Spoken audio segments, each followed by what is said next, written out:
ইরাকের যে আণবিক চুল্লি একেবারে ভূমিসাৎ করে দিল, শেষ। এখন রইল ইরান। এখন প্রশ্ন হইলো, আমার প্রশ্নটা হলো এই যে আমেরিকা এবং ইসরায়েল এই ফন্দি সবসময় আছে কেন?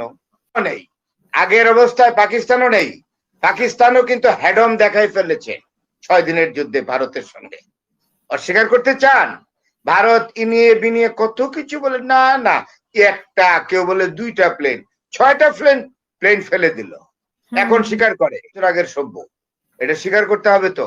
ইরান তো ঘুমন্ত বাঘ, ঘুমন্ত বাঘের লেজের মধ্যে তুমি পা দিয়েছ, আর সেখানে রাশিয়া এবং চায়না ব্ল্যাঙ্ক চেক দিয়েছে ইরানকে। ইরান তো থামবে না।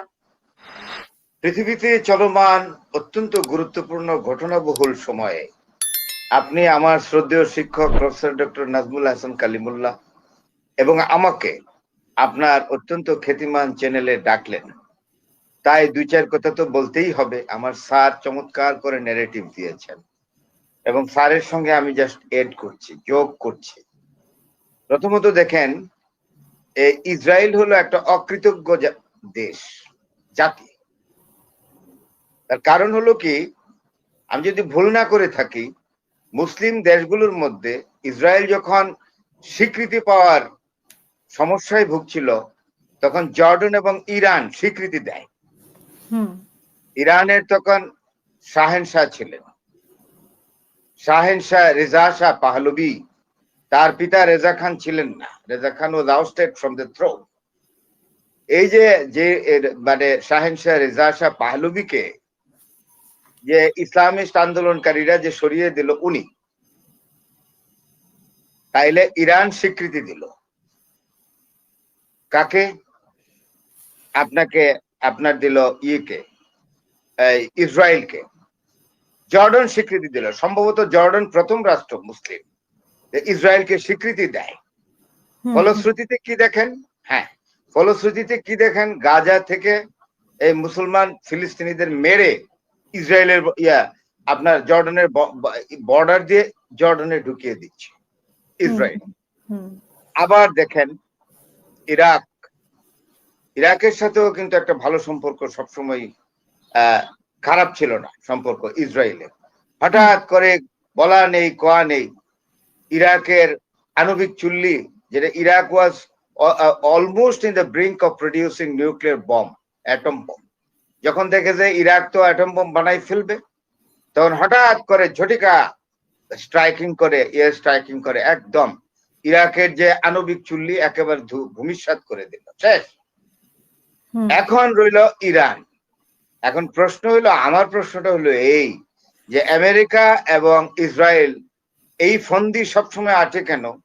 যে কোনো মুসলিম রাষ্ট্র, বিশেষ করে আরব বিশ্বের বা মধ্যপ্রাচ্যের কোন রাষ্ট্র যেন নিউক্লিয়ার পাওয়ার সম্পন্ন রাষ্ট্র হইতে না পারে, অ্যাটম বোমার অধিকারী না হইতে পারে। ঠাকুর ঘরে কেড়ে আমি কলা খাই না, কাজটাই তো করাইছে যুক্তরাষ্ট্র। ডোনাল্ড ট্রাম্প নিজে করায় না, ইসরায়েলকে বলছে অ্যাটাক করো, কারণ তো অন্যটা।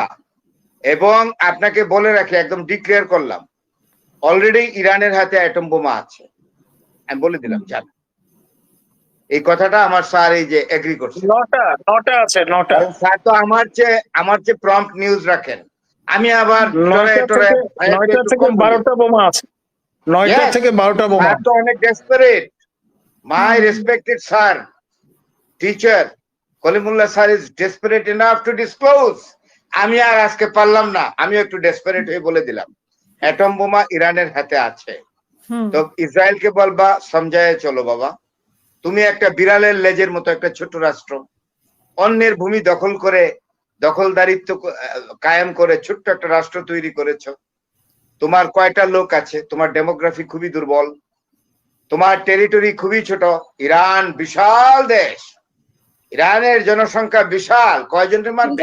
ওনারা যদি বলে ওনারা তো সাপোর্ট পাচ্ছেন পশ্চিমাদের সাপোর্টে কাজ করাও হবে না, সেই পশ্চিমার এখন নাই। চায়না সোজাসুজি ইসরায়েলকে সতর্ক করেছে। এবং আরেকটা জিনিস বলি, শুধু সতর্ক না, চায়না এখন এমন পর্যায়ে আছে যে চায়নাকে সম্পূর্ণ অগ্রাহ্য করে আমেরিকা ইসরায়েলকে দিয়ে যা খুশি তা করাবে, এটা বোধহয় চলবে না।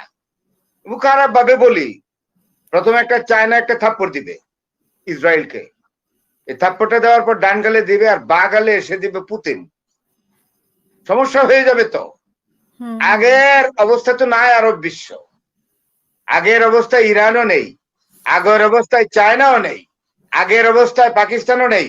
পাকিস্তানও কিন্তু হ্যাডম দেখাই ফেলেছে 6 দিনের যুদ্ধে ভারতের সঙ্গে। অস্বীকার করতে চান? ভারত ইনিয়ে বিনিয়ে কত কিছু বলে, না না একটা, কেউ বলে 2টা প্লেন, 6টা প্লেন ফেলে দিল। এখন স্বীকার করে। আমি নাম বলি, একজন ডিফেন্স অ্যানালিস্টের নাম বলি, প্রবীণ সোয়ানি, ইন্ডিয়ার লোক, বলেছে মোদি গভর্নমেন্ট করে কি এগুলো, এত কনসিল করে কেন? আসল রিপোর্ট তো দিতে হবে। 6টা প্লেনই ফেলেছে আমাদের, এটা স্বীকার করতে ক্ষতি কি? এত অস্বীকার কেন? তাইলে আপনি বুঝেন কয়টা আণবিক শক্তি সম্পন্ন রাষ্ট্র ইসরায়েলের বিরুদ্ধে আছে? চায়না আছে, পাকিস্তান আছে, নর্থ কোরিয়া আছে। এটা কেন হয়েছে জানেন? চায়না এত পার্টিকুলার হয়েছে কেন? ইন্ডিয়ার সাথে ইসরায়েলের এখন খুব দুস্তি হয়েছে। এটার মাসুল কিন্তু ইসরায়েলকে দিতে হবে এবং ইন্ডিয়াকেও দিতে হবে। ইন্ডিয়া ইসরায়েলের সঙ্গে ভালো সম্পর্ক করে মিডল ইস্টের বাদাম ভাজা চাল ভাজা খাবে, এটা হবে না। এখন কিন্তু সৌদি আরবও ব্ল্যাঙ্ক চেক দিচ্ছে না ইসরায়েলকে, আরব বিশ্বের কোন রাষ্ট্রই দিচ্ছে না। যদি আপনি ভারত যে বাড়াবাড়িটা করছে, ভারতের কিছু স্পাই পাওয়া গেছে যারা মুসাদের সাথে কাজ করে, এবং এটা প্রিয়াঙ্কা গান্ধী ডাইরেক্টলি লোকসভাতে বলে দিয়েছে যে ভারতের লোক কেন মুসাদের সাথে যুক্ত হয়ে গুপ্তচর বিক্রি করবে ইরানের বিরুদ্ধে। ইরানে প্রচুর ইন্ডিয়ান কাজ করে, মধ্যপ্রাচ্যে প্রচুর ইন্ডিয়ান কাজ করে। সমগ্র আরব মনার্কসরা এবং ইসলামী বিপ্লবী সরকার যে আছে আপনার ইরানে, তারা ওয়ান ফাইন মর্নিং ইন্ডিয়াকে একটা লাল নোটিশ দিবে যে তোমার লোক যারা কাজ করে অ্যাভেলেবল ওয়েতে মাসখানেকের মধ্যে তোমার দেশে ফিরিয়ে নাও। তখন কি হবে? এখন প্রশ্নটা স্ট্র্যাটেজিটা কি জানেন? মানে হাসিনা আপা চায়নাকে সাহায্য করার জন্য ইন্ডিয়া ইসরায়েলের সঙ্গে লাইন মারছে, লাইন দিচ্ছে। এখন চায়না তো ইসরায়েলকে এই কাজ করলে এটা দিয়ে ইয়া করে না, কেয়ার করে না। তাইলে Indian foreign policy is too weak. Indian foreign policy মানে চায়নাকে ইসরায়েলের মাধ্যমে চায়নাকে ইয়ে করবে, আপনার মানে দমন করবে। এটা কত ভুল ধারণা। আর চায়না কি জানেন? চায়না কত শেয়ানা। চায়না ইন্ডিয়াকে আগেই বুঝিয়ে দিয়েছে, আরে বাবা তোমার সাথে আমি কি খেলবো, আমি তো খেলবো আমেরিকার সঙ্গে। তুমি কে? তুমি ইন্ডিয়াকে, তুমি খেলো না পাকিস্তানের সাথে, খেলতে খেলতেই তোমার হাঁটুতে ব্যথা করবে। এই হলো, আপনাকে আমি সুন্দর সুন্দর সহজ করে উদাহরণ দিয়ে বর্তমান আপনার পশ্চিম এশিয়ার রাজনীতি এবং আপনার রাজনীতি, আপনার এই যে আপনার প্রাচ্যদেশীয় রাজনীতি, যেটা ইস্ট এশিয়ার রাজনীতি বোঝাইলাম। আপনি যদি ইরানের উপরে ইসরায়েল আমেরিকার তালিম পেয়ে যদি বেশি বাড়ে, তাহলে পাকিস্তান, কোরিয়া এবং চায়না মিলে জনমের শিক্ষা দিবে কাকে? ইসরায়েলকে। আর স্যার এখন স্বীকার করলেন 12টা বোমা আছে। আমি কিন্তু জানি, আমি বলি নাই, এখন বলে ফেললাম।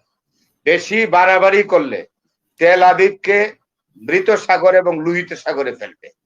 পৃথিবীর মানচিত্র থেকে, মধ্যপ্রাচ্যের মানচিত্র থেকে ইসরায়েল হারিয়ে যাবে। এটাই হলো কথা। আহমেদি নেজাদ নামে ইরানের একজন প্রেসিডেন্ট ছিলেন, এখন উনি মেষ পালন করেন। উনি মেষ পালে, মাঠের মধ্যে দাঁড়ায় লাঠি হাতে মেষ পালন করে, এটা দিয়ে জীবিকা নির্বাহ করে। কত অনেস্ট লোক। ওনার বাড়িতে সুপার ছিল না, মাদুরে বসে উনি দেশ চালাইতেন। তার নাম আহমেদি নেজাদ। তিনি প্রেসিডেন্ট হয়েই, তিনি তেহরানের মেয়রও ছিলেন। প্রেসিডেন্ট হয়ে বলেছিলেন যে আমার মঞ্জিলে মাকসুদ হলো এইটা, যে ইসরায়েল নামক রাষ্ট্রটিকে পৃথিবীর মানচিত্র থেকে একেবারে মুছে ফেলা। এবার আপনারা কিছুক্ষণ আগে দুপুরের দিকে একটা খবর পাইলাম, একটা প্যাগাম এসছে। প্যাগামটা হলো নেতানিয়াহুর বাড়িতে ব্যালিস্টিক মিসাইল অ্যাটাক করেছে ইরানের, বাড়ি তছতছ করে ফেলছে নেতানিয়াহুর বাসভবন। আপনি বুঝছেন তো ইরান নেতানিয়াহুকে আমরা দৌড়াতে দেখছিলাম, একটা ফুটেজে দেখলাম যে উনি দৌড়ে পালাচ্ছেন, মানে হ্যাঁ এটা কোথা থেকে এই যে আপনি বলছেন কম শক্তি নিয়ে ইরান এগোচ্ছে না, বাড়ি থেকে পালাচ্ছেন কিনা সেটা ইরানকে চায়না সিগন্যালিং করছে, পুতিন সিগন্যালিং করছে যে ছাড়াছাড়ি হবে না এইবার। আমেরিকা বাড়াবাড়ি করবে, ওই 8th ফ্লিট দেয়া 7th ফ্লিট দেয়া এগুলোর এখন চলে না, এরা এখন চলে না।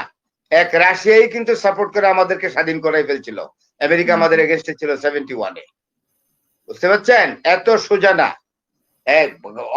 অনেক অনেক সমস্যা হবে, কিন্তু অনেক দূর যাবে এই যুদ্ধ। যদি বাড়ে ইসরায়েল নামক রাষ্ট্রটির অবস্থা খারাপ হয়ে যাবে। দেখেন না এদের এয়ারপোর্ট থেকে বিমানগুলোকে সরিয়ে ফেলছে, কারণ এরা এদের সিকিউরিটি ইন্টেলিজেন্স এদের খবর দিয়েছে যে ভয়ঙ্কর ভাবে মানে ব্যালিস্টিক মিসাইল বৃষ্টির মতো পড়বে এয়ারপোর্ট গুলোতে, এবং একটা প্লেন কেউ আর উঠতে দিবে না, সবগুলোকে অকেজো করে দিবে, ইসরায়েলের যা আছে সব দিয়ে দিবে।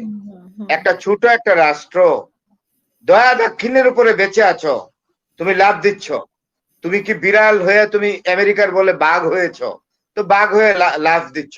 ইরান 5000 বছর আগের সভ্য, এটা স্বীকার করতে হবে তো। ইরান তো ঘুমন্ত বাঘ, ঘুমন্ত বাঘের পায়ে লেজের মধ্যে তুমি পা দিয়েছ, আর সেখানে রাশিয়া এবং চায়না ব্ল্যাঙ্ক চেক দিয়েছে ইরানকে। ইরান তো থামবে না, এটা শেষ দেখবে ইরান। কারণ ইসরায়েল এমন একটি রাষ্ট্র, ইসরায়েল চায় না আপনার মিডল ইস্টে মধ্যপ্রাচ্যের কোন রাষ্ট্র আণবিক শক্তি সম্পন্ন হোক। আপনাকে আমি একটা কথা আজকে পরিষ্কার বলি, হাসিনা আপা, আপনার এই চ্যানেলে, যেই দিন ইরান তো হয়েই আছে, যেদিন ইরান ডিক্লেয়ার করবে ফর্মালি যে Iran is a state of having nuclear power, that is atom bomb, এইটা বলার সাথে সাথে অনেকেই মনে করে যে এখন ইরানকে মানে ভূমিসাৎ করে দিবে আমেরিকা। নো, আমেরিকার সাথে সাথে তার ফরেন পলিসি চেঞ্জ করবে, মধ্যপ্রাচ্যের যে নীতি, আমেরিকান নীতি, এটা চেঞ্জ করে ফেলবে, ইরানের সাথে দুস্তি করবে, সাথে সাথে বিশেষ স্পেশাল এনভয়কে পাঠাবে, যে তখন আমেরিকার প্রেসিডেন্ট যাই থাকুক, তার স্পেশাল এনভয়কে পাঠিয়ে নতুন ভাবে তারা করবে। ইরান তখন আপনার বাগড়া দিবে, ইরান বলবে যে না, মধ্যপ্রাচ্যের সিদ্ধান্ত আমার মাধ্যমে যাবে আপনার কাছে। You are nobody to take the decision about the geopolitical picture and geopolitical condition of Middle East. Ami Iran, I have got the nuclear capability to the status of warhead, that is nuclear bomb. আমি এখন থেকে সিদ্ধান্ত নিব, এবং আপনি কোনো কিছু বলতে গেলে আমার সাথে পরামর্শ করে করবেন। দ্যাট মিনস অ্যাটম এর অধিকারী হওয়ার সাথে সাথে আপনার অবস্থা কিন্তু খারাপ হয়ে যাবে। আপনি দেখেন ইসরায়েল কি সমস্যায় আছে, পাকিস্তান, ইরান, কোরিয়া, চায়না বলয় তৈরি হয়েছে, এবং ইন্ডিয়ার অবস্থা ত্রাহি ত্রাহি মধুসূদন হবে আর কয়েকদিন পরে। India has become alone under the leadership of Narendra Damodar Modi ji. এবং এই কথাটাই বলতে খারাপ লাগে, ওরা আমাদের খুব গালাগালি করে। ওই যে ময়ূক রঞ্জন ঘোষ আছে একটা, আর কি যেন বলে আর একটা লিডার আছে, তার নাম হলো হিমন্ত ইদানিং ধমক দেওয়া শুরু করেছে, ওই যে মাংস রাখা। শুভেন্দু অধিকারী, আমি বলি মণিশঙ্কর আয়ার ভারতের প্রতি ছিলেন, স্টেট ফরেন মিনিস্টার, হ্যাঁ, পররাষ্ট্র প্রতিমন্ত্রী ছিলেন। He was an articulate and career diplomat, উনি ছিলেন ফরেন সার্ভিসের লোক। উনি এক সময় মানে ভারতের রাষ্ট্রদূত ছিলেন, হাই কমিশনার ছিলেন পাকিস্তানে, এবং পৃথিবীর বিভিন্ন দেশে উনি ডিপ্লোম্যাট ছিলেন, বড় বড় দেশে ডিপ্লোম্যাটিক অ্যাসাইনমেন্টে নিয়োজিত ছিলেন। উনি নিজে বলেছিলেন যে চাওয়ালা আদমি উজিরে আজম বন গিয়া, ইয়ে কি হালাত হে হিন্দুস্তান মে। এবং এইটা বলার পরে তার মেয়ে আমেরিকায় থাকে, এই মণিশঙ্কর আয়ারের মেয়েকে ইয়ে করেছে, লিঙ্কে যুক্ত করেছে, মিডিয়া যুক্ত করে। আয়ারের মেয়ে বাপের চেয়ে বেশি বলছে, যে একেবারে ঝড়ের বেগে ইংরেজি বলছে, I am going to support the statement of my father about Modi. He is leading India in a very wrong direction, and India will have to compensate for this. ধন্যবাদ।